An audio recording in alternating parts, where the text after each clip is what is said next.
Raise the roof, Ryan. Alright. For those who missed it. The Ghost Club, founded in 1862. The Ghost Club has its roots in 1855, when in Cambridge there were discussions at Trinity College about the existence of ghosts and paranormal phenomena. Past members of the Ghost Club included Charles Dickens, the famous author, Siegfried Sassoon, the English poet, and Harry Price, the famous paranormal investigator, who's most known for his work at the Boyley Rectory, and also Peter Cushing, an actor who appeared in several horror movies and played Doctor Who in 2 movies.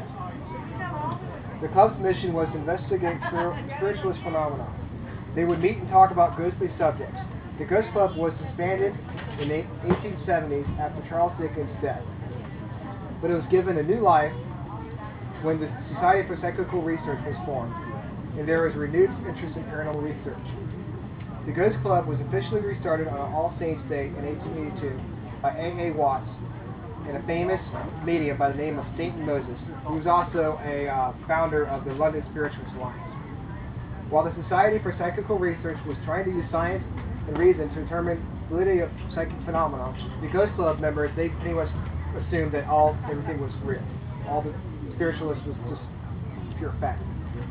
The SPR is more about using science to debunk, paranormal claims, while the Ghost Club was pretty much trying to prove it was real. They believed it, no matter what. The split between the science and the believers caused St. Moses to resign from the SPR and concentrate all his time and efforts onto the Ghost Club. The Ghost Club attracted original and some controversial thinkers. And one of them was Sir William Crookes. He actually had an investigation where he investigated a medium named Florence Cook, and they had an affair. You mean to investigate? Exactly.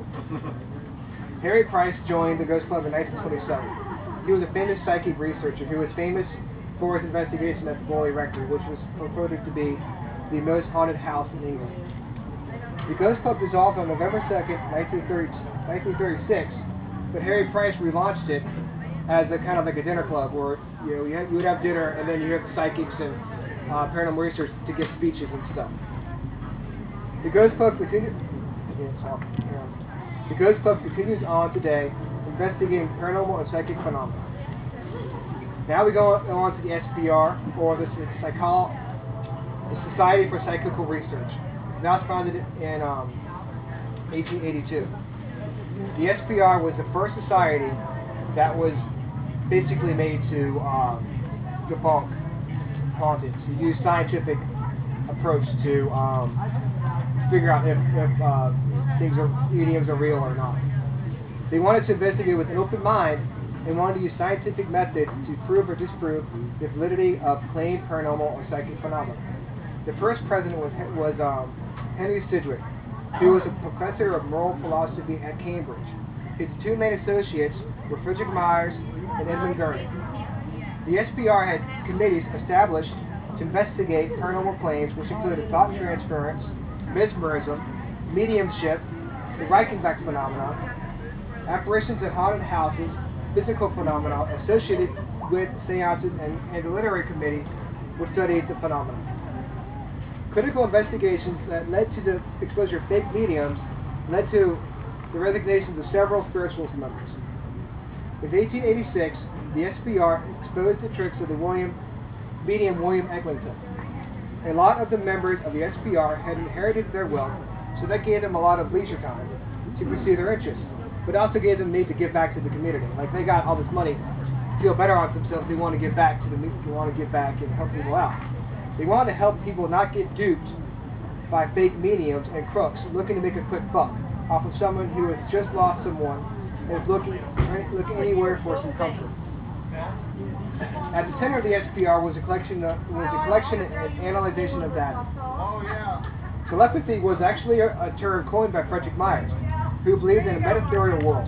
He believed that apparitions were not hallucinations, but they existed in this metatherial world, which is like a dreamlike world that we cannot see, like a different dimension. This was in direct confrontation with Edmund Gurney's and Frank Podmore's assertion that apparitions were merely hallucinations. Some literary works that have come about as a result of the work done by SPR are Phantasms of the Living by Edmund Gurney, published in 1886, and The Census of Hallucinations by Eleanor Sidgwick, Henry Sidgwick's wife, published in 1894.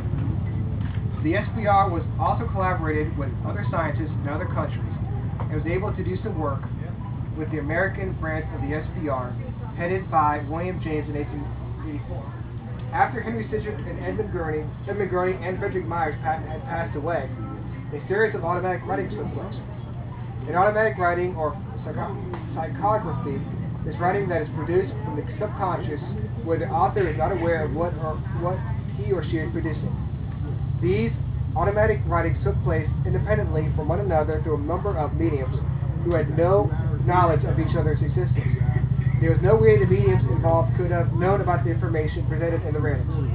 It's widely believed that the automatic writings were a result of a cross-correspondence between the three deceased founders of the SPR, and the results of these writings are still being discussed and analyzed today.